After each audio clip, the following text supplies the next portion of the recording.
People are driven by the search for better. But when it comes to hiring, the best way to search for a candidate isn't to search at all. Don't search, match with Indeed. The hiring process can be slow and overwhelming. Simplify hiring with Indeed. Indeed is your matching and hiring platform. With over 350 million global monthly visitors according to Indeed data, and a matching engine that helps you find quality candidates fast. Ditch the busy work. Use Indeed for scheduling, screening, and messaging so you can connect with candidates faster. Join more than 3.5 million businesses worldwide that use Indeed to hire great talent fast. Listeners of this show will get a $75 sponsored job credit to get your jobs more visibility at Indeed.com/PODKATZ12. That's Indeed.com/PODKATZ12. Terms and conditions apply. You're listening to the Archaeology Podcast Network. You're listening to the Archaeology Show. TAS goes behind the headlines to bring you the real stories about archaeology and the history around us. Welcome to the podcast.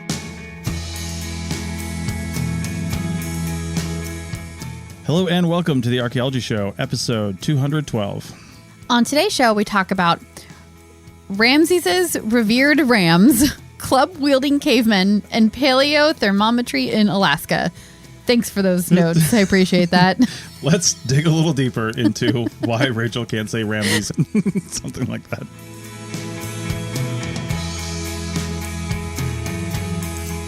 Welcome to the show, everybody. How's it going? Pretty good. Still here in Mexico. Yep. We were supposed to be gone, and then the weather got nice, so we stayed. I mean, it's the beauty of having a flexible lifestyle. Yeah. Is we just need to find somewhere to work during the week. Mm-hmm. And if where we're going is not a whole lot different than where we're at, or is a little bit worse, then we may as well stay where we're at. Yeah, very true. And we, not to talk too much about like how we do the RV lifestyle thing, but we do have this like campground membership thing that makes it really easy to just cancel with no consequences too, which I feel bad about that when we have a booking somewhere that's like kind of crowded and kind of hard to get a spot at, and then we just like cancel it the day before. But we also paid a pretty big fee to have this campground membership, so it works well for us to have that and then change of plans with no financial repercussions. It's great. Yeah, there wasn't really much need to go up there. It'd be nice to get some mail because it's a good address, but we can't store anything there, which would be nice if we could store stuff there. But you know where you can store stuff? The Temple of Ramses II. If you've got like over 2,000 ram's heads, that's where you're going to put them. I don't know why I didn't see that coming. Sometimes you just like shock me with your weird transitions. All right, so this article is called Over 2,000 Ram Skulls Discovered in Egypt's Temple of Ramses II, a new mystery for archaeologists. And this is from CBS News. So we're talking about Abydos, Egypt here, and that's about 7 miles west of the Nile and about 270 miles south of Cairo. So quite a ways away from the big old pyramids you're used to seeing. Mm-hmm. But there's lots of stuff down the Nile, so it's not like it's isolated. It's just like site after site after site after site, like all the way up and down the Nile, basically, right? Right. So there's lots of stuff. Yeah. Anyway, archaeologists from the New York University Institute for the Study of the Ancient World found a whole bunch of skulls in a storeroom, right? The skulls were left, though, about 1,000 years after Ramses II's rule, and not all at once. We'll get to that in a second. But this really just shows his impact on the people, because this was like his temple, these ram skulls, and Ramses is associated with ram skulls. Right. You know, and that's why we know that it was like an offering and not just like, hey, we don't care about him anymore, but there's a room we can store all this crap in, you know? So, like, dating-wise, because there's 2,000 of these ram's heads found in this temple. Do they know, like, if they were all deposited at the same time? No. So if it were different times, or I wonder if it was like a constant thing for like the 1,000 years after he died, just people continued to worship him almost like a deity or a god or something like that. It's kind of crazy to think about that. So here's the thing. We're not sure how the ram's skulls were accumulated, but we do know that they were more than likely actually put in this location all at the same time. Right. So when I spoke earlier and I said, you know, they know that it wasn't all, I guess, at the same time, it was here, actually. This is a storeroom, and it looks like just, you know, evidence that they found states that They put them all here. They put them all here. Like they were somewhere purpose. else, and then they were now stored here. Yeah. Maybe they were in another room in the temple. Yeah. Maybe they were in another temple entirely. Who Yeah, knows? maybe But- they gathered them up from a bunch of different temples Right. to like protect them or something like that. I guess there could be a lot of reasons why they would have done it. Yeah. Crazy thing is they were just digging and they they knew they were in a temple and they were finding stuff. Yeah. And they found a few fragments of ram skulls, which I'm kind of like, where did those fragments come from? That's kind of interesting because these are all mostly intact. But then they just kept digging and then found an entire area filled with them. It just was like one after the other. Yeah, the pictures of them are really cool. So like definitely head over to the article link to see it. But they laid all the skulls out on like tarps basically. Yeah. And they take up this gigantic area. It's really cool to see. Yeah, they think most of these were laid down during what's called the Ptolemaic period, which is, after Ramses' rule. And Ramses' rule was 60 years long. Ramses II. Yeah. 60 years long. It's a long time. And Yeah. it ended around 213 BC. So that's crazy. So I guess it is like this ruler who was revered, basically. Yeah. Long running ruler, and then people just sort of kept making offerings to him in his temple. Well, and Egyptian pharaohs were seen as gods. Yeah. So, yeah. he ruled for so long. I mean, some people lived and died during his rule, right? Right. So, ruling for 60 years, I mean, that puts him into at least, I don't know how old he was when he became pharaoh, but, Egyptians can become pharaoh pretty young depending on the family dynasty. But so he was probably at least 70 or 80, Yeah. give or take, but, Yeah. which is pretty old for back then. And he had a massive impact. Some of the ram's heads were still mummified. The Egyptians loved mummifying things. They do. Well, Yeah, it not just clearly people. was a very great preservation technique, and, Yeah. and they knew it, and they used it a lot. They found other objects, including papyrus, just like sheets of papyrus. Probably was stuff written on them, but it didn't mention it in the article. Or it could have been degraded away, like if the ink had Yeah, decomposed. yeah, and yeah, could have. They kind of might stuff. be able to use different techniques to see if there was anything written there. If they Yeah. appear blank to the eye, they might not be. Right. Yeah. Other leather artifacts were found, as well as statues. So all kinds of things in there. All this was about 6 feet under the current surface of the desert, which, man, I don't know how you just find this stuff because, if there's things in the area, I mean, they do just like do exploratory digging and things. But I'm not even sure, given the sandy soil and how dry it is, what kind of subsurface geophysical methods they could possibly use. Yeah. I'm not really sure what would work there. I mean, they're probably just looking at what they can see from the surface, what's left of structures, what walls, that sort of thing, and then just like an educated guess. And sometimes you get lucky and you find things. Yeah. So this storeroom was not just any room in the temple. It was actually inside the revered domain of the temple, they said. So that would probably be why they Yeah. were excavating there. And, Right, right. Yeah, they were hoping to find something. Yeah, for sure. Just not like over 2,000 yeah, ram who skulls. thought it would be 2,000 skulls? That's so crazy. I know. Also, some of the pictures in the article here, you can see this, but they also uncovered a large mud brick structure with 16-foot thick walls that dates back to about 4,200 years, well before all this. That is so fortified and big. Yeah. Like, why that thick? We'll get to it. But that's part of the 6th dynasty. And one thing I love hearing about when they say the 6th dynasty, I mean, 4,200 years. And the Egyptians already were like having dynasties. Yeah. Right? They're Yeah. just like, whatever, we're doing this. Yep. They think the structure was probably about 30 feet high and built obviously for a purpose. And I think they can extrapolate height because these mud brick structures, they were so heavy. If you're making them big, you would only make a base that big if you were tapering it at a predictable angle. Yep. And they can either see part of the angle. They didn't say this in the article, of course, but they can either see part of the angle and then extrapolate how high it would be based on what they know, or they have experience, right? There's other things that have been found. So, but apparently it's thought historically that there was a wall around ancient Abydos, but it's never been found. And they're like, well, maybe this could be part of that wall. Could be, and that would explain how thick it is, because you Yeah. would certainly want it to be for protection purposes. So I guess Right. that makes sense that it was possibly part of a wall. I know. The thing I'm wondering is if is that all they've uncovered, or why wouldn't it just continue on? Even if it's the foundations of it, you'd think you could just follow that out. Yeah, but past societies might have knocked it down. They might have Yeah. scavenged the bricks to use for Right. other buildings. That kind of stuff happens all the time. So maybe a piece of the land actually fell away, depending on how steep it is, what kind of hill you're talking about, Yeah.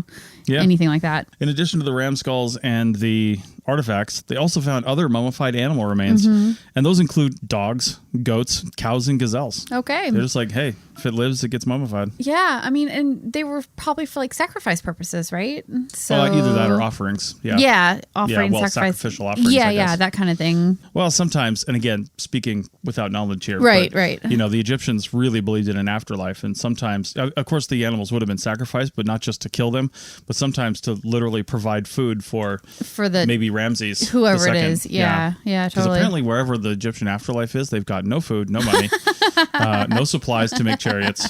They like literally have nothing up there. They got to take all that with them. Yeah, apparently. So Yeah. they also found, and this I thought was super cool, a small bronze bell that still has the clapper, the little bell part inside, and they cleaned it up and it works like the day it was made. That's so cool. Yeah. So they actually rang it. That's really neat. They said it was probably used to mark a herd. That was the phrase that was used in the article. I think that might mean like it's got symbols on it. Oh, but yeah. it also could have been around like a cow's neck to find them. Or a sheep. Or a sheep. Yeah, a 'cause herd they or are something. ram's heads, Wow, they didn't yeah. even have cows, did they? No. I don't think. Probably Yeah. around sheep or goats or something like that. something like that one of their herd animals that they would have had. Yeah, for sure. For sure. Well, that's really neat. Yeah, I mean, they had a bunch of those animals. Of course, they had domesticated things, and I just wonder for these offerings, how do you think they killed them? Do you think they used like knives or maybe clubs? Do you think they used clubs? I don't know. Maybe we should explore clubs. I don't know. Let's find out if our ancestors really did wield clubs like cavemen on the other side of the break. If you're a facilities manager at a warehouse and your HVAC system goes down, it can turn up the heat, literally. But don't sweat it, Grainger has you covered.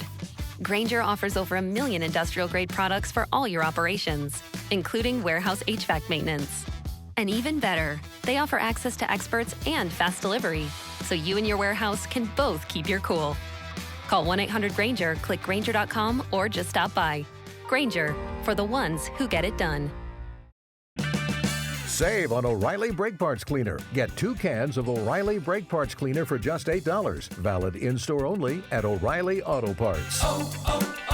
O'Reilly Auto Parts. Welcome back to episode 212 of the Archaeology Show. And as I mentioned, we're going to talk about clubs. So the author of this next article, he used to play this video game called Prehistoric with a K at the end. Did you ever play it? I mean, you were a teenager of the 90s, right? I don't think so. Yeah, I never did either. Yeah, I don't think so. His name is, I'm going to get this wrong because it's all consonants. Vaclav Hrnčír. I don't know how to pronounce it. Look up the article. We have not only the article that we found this on Sapiens, but also the original journal article. Yeah. So if you want to find that, check it out. But Yep. And sign up for Sapiens if you haven't. Yeah, they have a good newsletter. They have the best archaeology newsletter. It's really interesting. That's how we found this article. And if you're listening to this in real time, which means April of 2023, they have another season of their podcast coming out this month, I believe. Cool. Yeah, so I just saw that in their newsletters, so go check it out. Yep. Anyway, the author was, as I said, inspired by playing the game Prehistoric in the 90s, and he said it was a side-scroller similar to Super Mario, but the main character was a shaggy caveman with a leopard print loincloth and a hefty wooden club. Yeah, I saw they have a picture of it in the article, and it really is just like that Super Mario Brothers feel, but a caveman. Yeah. And he's, clubbing dinosaurs over the head because that's what cavemen did, apparently. Right. Or that's what popular culture would say that cavemen did anyway. So he was able to quickly rule out that cavemen probably didn't hit dinosaurs over the head with a club. Right. Yep. That whole dinosaur human overlapping thing. Sure. But it's consistent in popular culture and just in real life too. Like how many times do people find out that we're archaeologists and then they immediately start talking about dinosaur bones? Oh, yeah. It happens all the time. And I get it. I get why. Because paleontology and archaeology, if you're not educated in those fields, they sort of seem like the same thing. And there are a lot of crossover techniques. A lot of people, unless you're a fan of Friends, probably haven't heard the word paleontology before. And they often just associate digging for the past with archaeology. Yeah. Yeah, because that is a more common word, especially because of Indiana Jones, stuff like that. But to be clear here, dinosaurs, many, many millions, 65 million years ago or so, or more, and then humans are much more recent than that. As we just talked about on our recent paleoanthropology series, we're talking a few million years for humans. So definitely did not overlap. Anyway, go on. Yes. So he set out to basically dispels some of the commonly held beliefs that people have about what we would call cavemen, right? First off, caveman. Yeah. That's not accurate. No.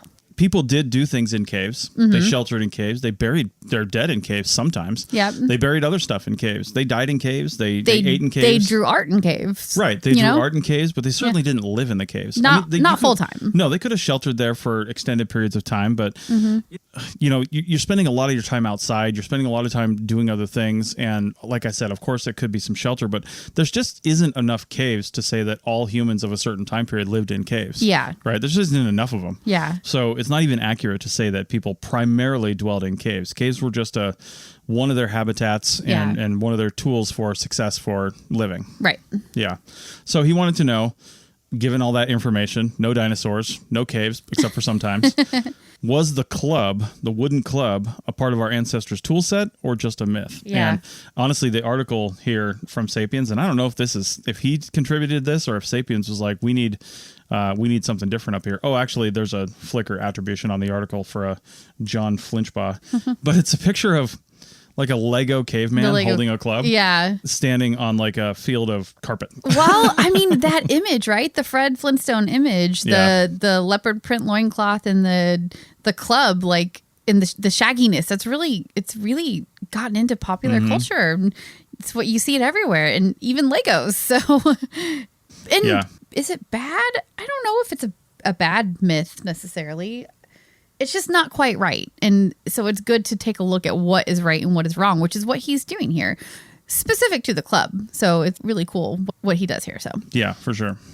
It's difficult to find evidence of this in the archaeological record. And by this, I mean clubs, because wood does not maintain itself very well in soil. It's the missing majority, right? We've talked about this before. There's so many things that just decompose and disappear over time, and wood is for sure part of that. Right. For a wooden artifact to survive beyond around 1,000 years or so, and this is a very rough number, it would have to be in an extremely dry place or have been charred to a crisp in a fire, because now it's basically carbon. But not like burned away completely so that there's nothing left. Right. Like, it has to be like that in-between place. Yeah, there's like some evidence that this wood was modified somehow. Yeah. And yet it's still burned to a crisp. Right. Or be waterlogged completely. That's the funny thing, is it's got to be either ridiculously dry or fully watered. Yep. Anything in the middle and it's going to decompose. Yep.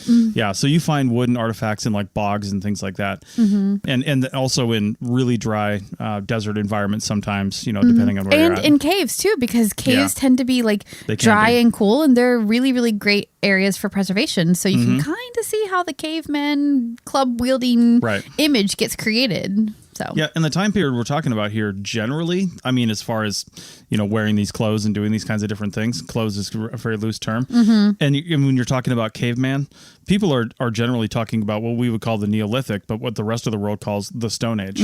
But it's called the Stone Age because that's what persists in the archaeological record. Yeah. We find massive evidence of them using, different stone tools, creating different things from axes to spear tips to all kinds of different things.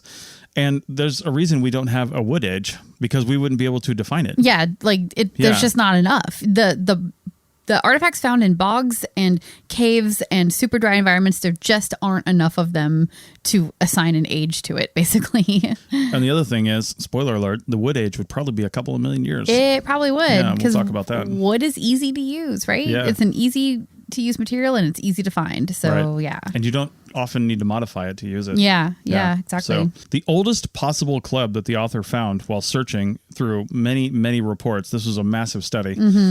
It was found at a waterlogged site at Colombo Falls in Zambia. And it's thought to be at least 300,000 years old. Yeah, which is really cool. Crazy old. Yeah.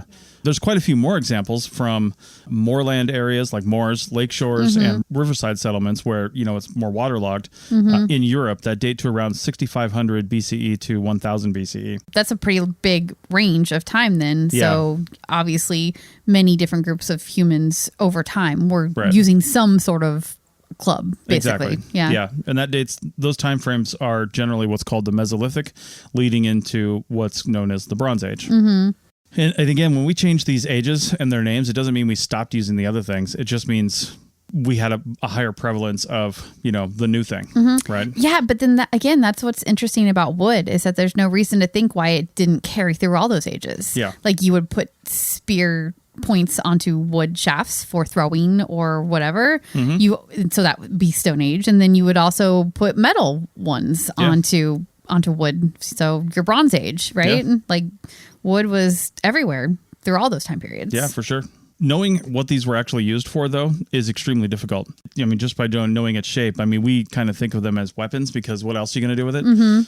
But they weren't necessarily used solely as weapons. That being said, depictions on rock art and head wounds on excavated skulls indicate that some of these were actually used as weapons. So is there like rock art with like a guy like running around with a club over his head, like chasing probably another guy? Right. Well, experimental archaeologists have tried duplicating this and showed that, this is likely true. Yeah. And we actually talked about an article a few weeks ago, well, probably a month or two ago, that was one of those had to do with experimental archaeology, looking at these different shaped stone tips. Now, it wasn't clubs necessarily, but they were bashing them into replica skulls to see what damage it was. But experimental archaeologists have also done this with just, potential wooden clubs. Yeah. I mean, it sounds kind of morbid to like look at how a skull would break apart when you smash it with some kind of weapon. But, it's a really important piece of information to know when you're looking at a skull. You have no idea how the person died except that it was some sort of trauma to their head. It's really good for experimental archaeologists to get in there and figure out what kind of weapon made those marks. And I guess clubs were one of them, potentially. Another reason why these could have been used as weapons is there are 2 3,000-year-old clubs that were found at a Bronze Age battlefield in northern Germany. One was actually shaped like a baseball bat, and the other one was more like a mallet. And they were almost certainly used in battle, given their association with the other artifacts in the battlefield itself. Yeah, you can't really dispute that, right? On a battlefield, probably a weapon. You can't say 100%. No, true, but... And they, could have been used for a number of things, but... Other things they actually could have been used for, though, just thinking logically, hunting. You can bash, animals over the head with these. If you take it down with an arrow or a spear or something like that, and you've got to finish it off. I mean, I remember as a kid when we'd go fishing, my dad legit had like what looked like a small baseball bat, and it was called a fish bat. Oh, really? Because you bring the fish on board, and if you can't, usually you just break its neck if it's a trout, but if it's not dying, you can actually, put the head on the edge of the boat and then just hit it with the fish bat. Oh my God, that's so violent. I know. Oh, man. Yeah, but that's what you do. Yeah, so, anyway, so hunting, hammering, pounding food, playing or ritual. I mean, a lot of things that could have been used for, right? Yeah, totally. Yeah. Now here's where it gets interesting. Modern chimpanzees, bonobos, gorillas, and orangutans have all been observed throwing branches and beating other animals with sticks. So they just pick up something and use it as a weapon or a deterrent, or, they're throwing stuff from trees or throwing stuff at other animals. And that's tool use. Just because they didn't make it doesn't mean they weren't expediently using a tool, right? So it stands to reason that our ancestors did the same. There's no reason to think that they wouldn't. Yeah. If something's laying on the ground, you got to defend yourself. Well, you're going to pick it up and hit somebody with it. Yeah, and I think from our last few episodes, we know that expedient tools like that would certainly have been used by our ancestors for sure. I mean, you're going to use what's around you and what's easy. Yeah, and it would naturally evolve into, well, this worked really well, but the end of it's too big on this stick, so I'm just gonna try to shave some of this off. And while I'm doing that, I may as well shape the end there to make it a little more easier effective to hold or something like that for whatever I want to do, right? We still don't necessarily know why they would use a wooden club if something like a spear or an arrow were available, but it's more than likely that was used in close contact, right? Like I said, you take an animal down from a distance, but they're not quite dead. Not quite dead. Here comes Rachel with the Monty Python quote. Yeah, I know. Anyway, but to get some of these answers, the author looked at modern groups of hunter-gatherers. Right. Yeah, people who had until recently been undiscovered. Yeah. And recently is more like the last 100 years, give or take 150 years. Yeah. But there were a lot of people living as hunter-gatherers. And crazy thing is, I don't even know, I need to see the source for this statistic, but it's written in the article that it's estimated that about 5 million people today in 2023 live as hunter-gatherers. I read that to mean in the last 150 years. It says today. I mean... See, he looked at studies over the 19th and 20th centuries for sure, right? That's not a dispute. But today, living as hunter-gatherers, and all that means is, it doesn't mean they're like Native American groups trucking around with teepees or something, or, whatever they're doing, it means they're getting most of their food from foraged wild plants and animals. And they may still live in a village. They probably still have, some kind of clothing they've trading for or whatever they're doing, but they're not having jobs and going out there and, buying food. They're foraging for food. They're foraging for plants, and they're living that way. Again, it doesn't mean savage. It doesn't mean somebody who's, completely wild and primitive. It just means they get most of their stuff from, foraged plants and animals, like a lot of people who live in Portland. They probably forage for a lot of things up there because, it's Portland. Right. Okay, so here's what the article actually says. So it is a little bit open for interpretation. And I quote, "Today and for the past few hundred years, it's estimated that around 5 million people worldwide have been living as hunter-gatherers." So consistently about that number. So, yeah, I guess that means consistently. Yeah. Either way, if it's over 100,000, that surprises me. Yeah, it is surprising. I mean, it surprises me if it's over like 10,000. I mean, seriously. Totally. Yeah. But anyway, like I mentioned, the author looked at ethnographies of hunter-gatherer societies written in the 19th and 20th centuries. And an ethnography is essentially usually a cultural anthropologist, but they probably didn't call themselves that 150 years ago. But a cultural anthropologist going out and often living with a society or living adjacent to a society, befriending them, and then writing about them. You basically write, an ethnography would be literally everything about that society that you can possibly get, even from writing down its language sometimes. It is usually through the eyes of an outsider. So when you're looking at ones from the 1800s, you kind of have to take that into account. I think modern researchers today are much less biased than early accounts would be, but it's still a really great way to sort of get an idea of how our earlier hunter-gatherer ancestors would have been living and how they would have, made this work, made that lifestyle work. Yeah, he did note that some of them weren't crazy accurate. Yeah. And they had everything from like romanticized portrayals of the people like living this idyllic lifestyle. Yep. And all the way to calling them primitive. Yeah. And just like downplaying it. Yeah, so people definitely left their opinions in and didn't really understand science that much. Yeah. when it comes to like anthropology. Yeah. The older ones for sure. Yeah. But again, for some, club use was observed and documented. It's hard to romanticize or, fictionalize that. So the reasons and the why and the who was doing it, taking that out of it, yes, they did use clubs. So that, is a piece of information we can use here. Yeah, and they said that they were used relatively sparingly for the reasons we've already talked about. For a particular prey species, like, maybe a rabbit or something like that, maybe a club is something you could just like sneak up on it and bash it over the head, or to actually kill animals that were already captured or wounded, like we said. Right. The San in southern Africa used 50 to 100 centimeter long clubs to hunt porcupines. Screw that. I'm using a freaking arrow for a porcupine. Ant bears. I don't even know what an ant bear is. I don't know. And other small animals. Like an anteater, maybe? I guess. I don't, but ant bear? I don't know. I've not heard it called that, but yeah. 100 centimeters is, give or take 3 feet. Right. For those people that don't know. The eastern Siberian Niviks use them as to club seals and sea lions. Okay. So when you hear about people clubbing seals, it actually is a cultural thing. Right. To club a seal. Yeah. Well, it's again food, eat. Right? And they use seals for a lot of different things. They use the fat. I'm pretty sure seals, well, definitely whales. They use the whale oil as like, for lighting and heating and stuff like that. I don't know about seals. They do have a lot of the same fat, just smaller amounts of it. Yeah. Aboriginal Australians used them to club, of course, kangaroos. What else are you going to club in Australia?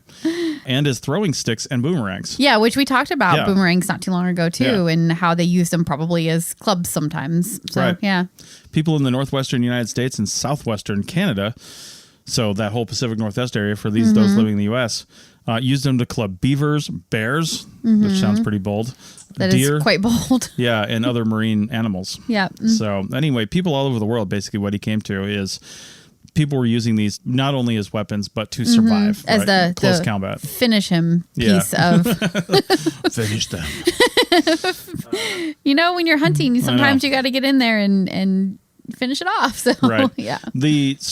What the author's analysis of those studies that he looked at told him was that while they were used for, animals and things like that, 80% of the observed societies used them for interpersonal violence. So as a weapon. So so it's human on human violence then more often than anything else.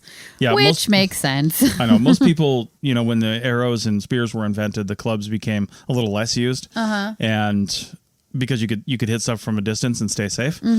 But they probably still do use the clubs when they got up close, like we said. Yeah, for finish sure. them off. So Also, I think that when you're talking about the combat thing, where humans are fighting humans, you end up in close quarters very quickly.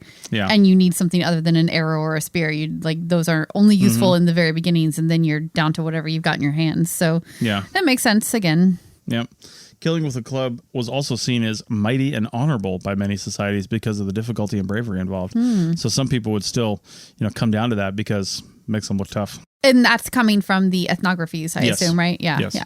Now, these clubs that we're talking about, it's not just a shaped stick necessarily. In some of the observed societies, they were often very sophisticated and consisted of special shapes, could have been decorated, made of more than just one type of wood, so like a composite, and used with a very choice piece of wood, like not only just the species, but also the shape. Yeah. I'm thinking of big trees like redwoods and things up in the Pacific Northwest where you can see, these knobbies on the roots and stuff. Man, you get one of those roots that kind of tapers down to the end and it's got one of those nodules on it. I mean, that's like a natural, bash yourself in the skull club right there. Right. Yeah. So. Yeah, the pictures in the article are really, really neat. There's some really artistic and beautiful clubs that are in there, and they have what looks like writing on them. Maybe not quite writing, but some kind of hieroglyphic type of thing. And there's just some really beautiful examples. They were a form of art in some way too. Yeah. So it turns out that what this study found is that clubs have probably been used by Homo sapiens, the species Homo sapien, and probably some of the adjacent species as well, and possibly even back to Australopithecines and, all the way back.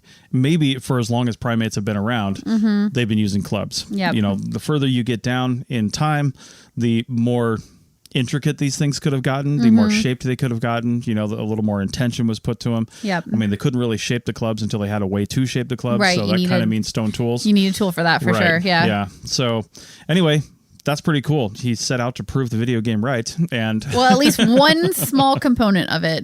Yeah. It didn't really touch on animal skins. Maybe that's for the next research project. Right. As clothing. Well, one thing that our modern hunter-gatherer societies might find difficult to deal with, even if they do have a bunch of clubs, is climate change, because that affects everybody. Let's talk about that on the other side. Is your vehicle stopping like it should? Does it squeal or grind when you brake? Don't miss out on summer brake deals at O'Reilly Auto Parts. O'Reilly Auto Parts. Save on O'Reilly Brake Parts Cleaner. Get 2 cans of O'Reilly Brake Parts Cleaner for just $8. Valid in-store only at O'Reilly Auto Parts. O'Reilly Auto Parts. Welcome back to episode 212 of the Archaeology Show. And now, as I mentioned, we're going to talk about climate change. Kind of. Not really. Climate temperatures. Right. What they were like in the past. And how they changed. Yes. Or maybe didn't. Right. All right. So what we're talking about here is an article that came out in phys.org called A Reconstruction of Prehistoric Temperatures for Some of the Oldest Archaeological Sites in North America.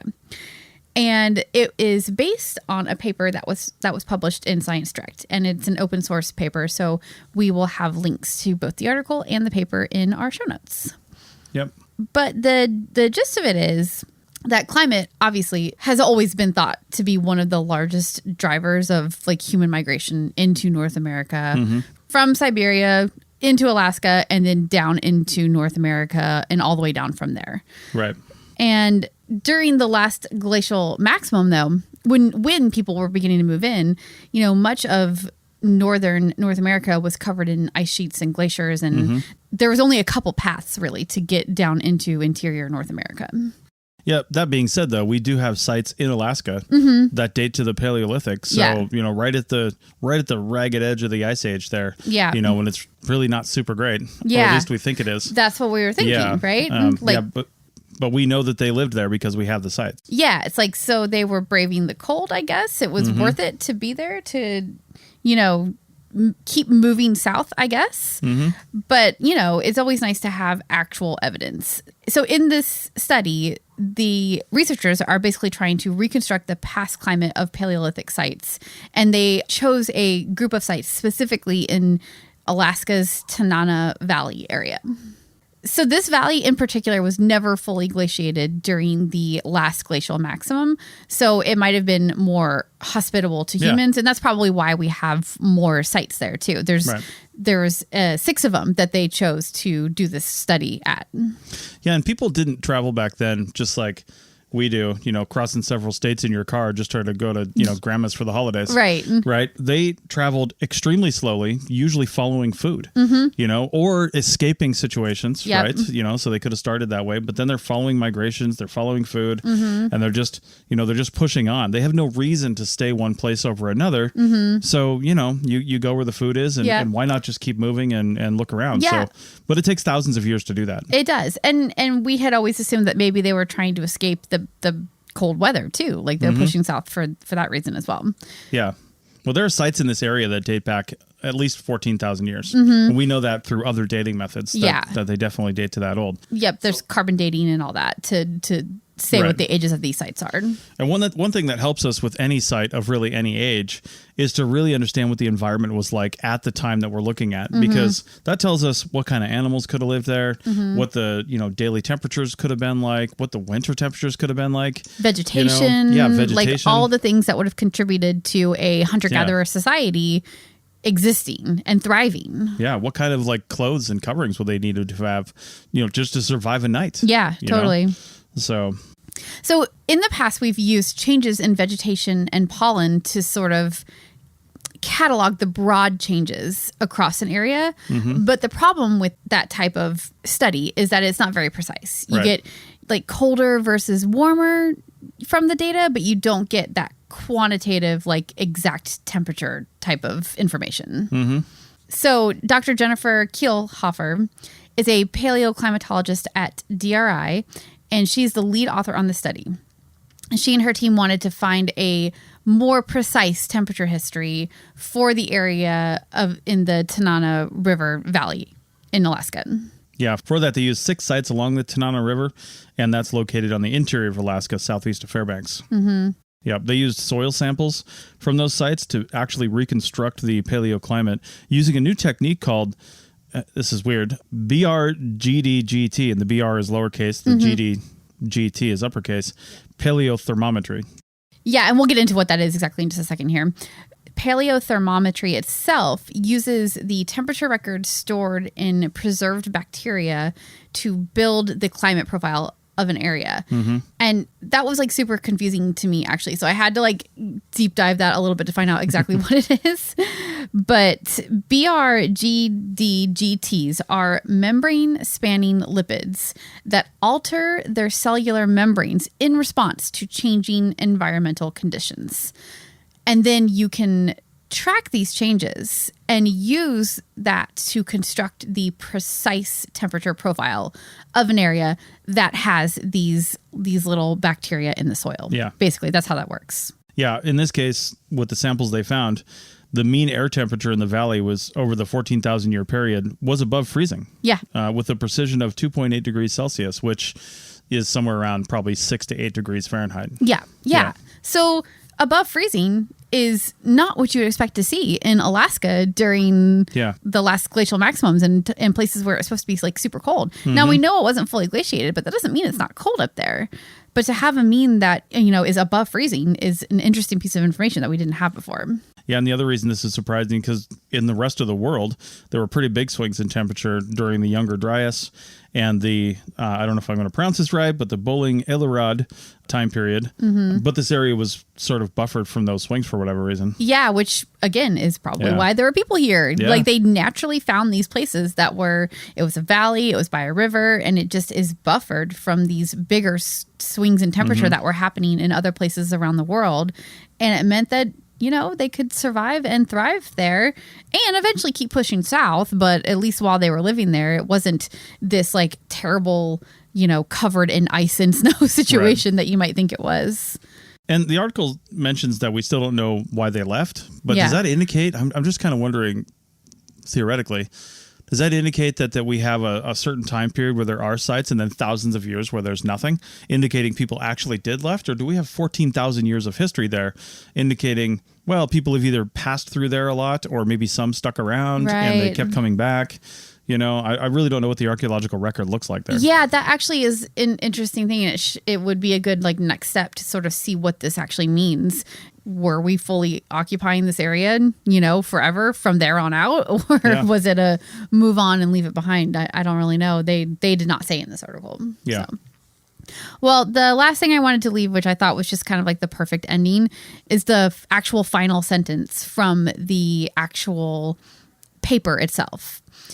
And I quote, based on our BRGD-GT record, deglacial to Holocene temperature fluctuations were unlikely significant enough to impact human populations in the interior, although relatively warm deglacial temperatures may have initially attracted megafauna and humans to this region. Yeah.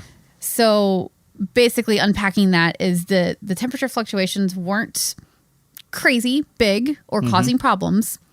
But it was relatively warm here, comparatively speaking. Yeah. So human and megafauna and other animals and vegetation and everything that looks for warmer temperatures might have been attracted to this area for that reason. So yeah, I mean, humans follow the animals, and the animals are following either other animals and or vegetation, or water, and it's a river. So all of those things are happening there. Yeah, and if there's an area where they're living where, you know, it's seasonal and stuff starts to realistically dry up in the fall, well, they're going to move. You know, they're always chasing 70 like some RVers, right?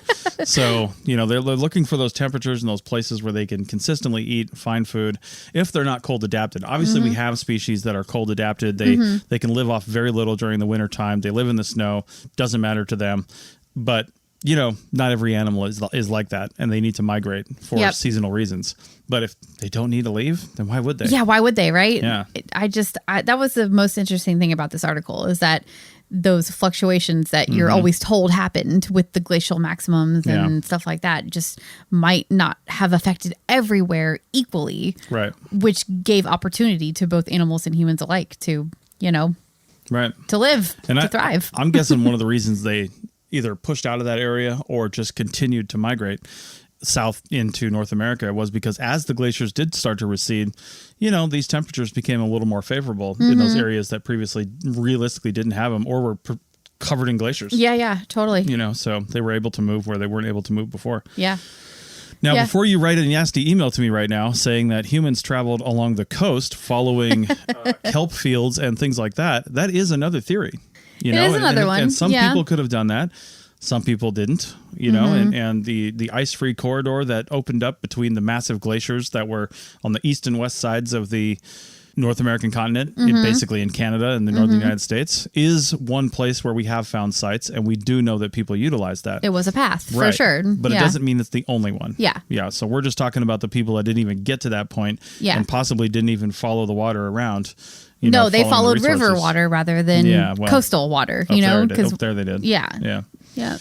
All right. Well, that's it for this time. It's fun to get back to news stories after a month off. I know. With our paleoanthropology series. Yeah, definitely. Yeah. I'm sure we'll have more news stories next week, too, because a lot has happened, it seems like, in the last month. So there's more fun stuff. We're getting into archaeology season, so they got to get their papers written and published so they can go out and dig up some more. So they can get the funding to go out and do more work. Totally. But some of the big stories, you know, as we're getting into the season, they have press releases, and I'm hoping to talk about some of that stuff because that's where a lot of the misconception comes in is those initial interpretations of things by the media. Yes. So yeah. They always want the sensational reason for a story rather than what is likely the more boring reason. Right. Yeah. All right. It's time for tacos. We'll see you. Bye.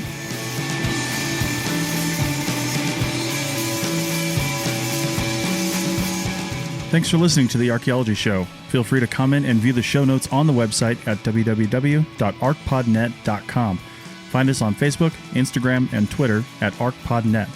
Music for this show is called I Wish You Would Look from the band Sea Hero. Again, thanks for listening and have an awesome day.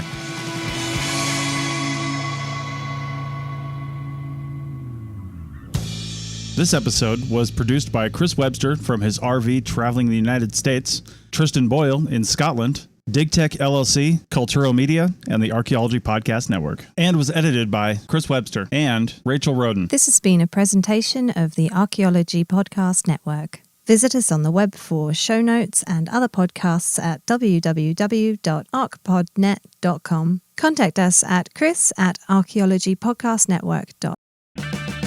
Is your vehicle stopping like it should? Does it squeal or grind when you brake? Don't miss out on summer brake deals at O'Reilly Auto Parts.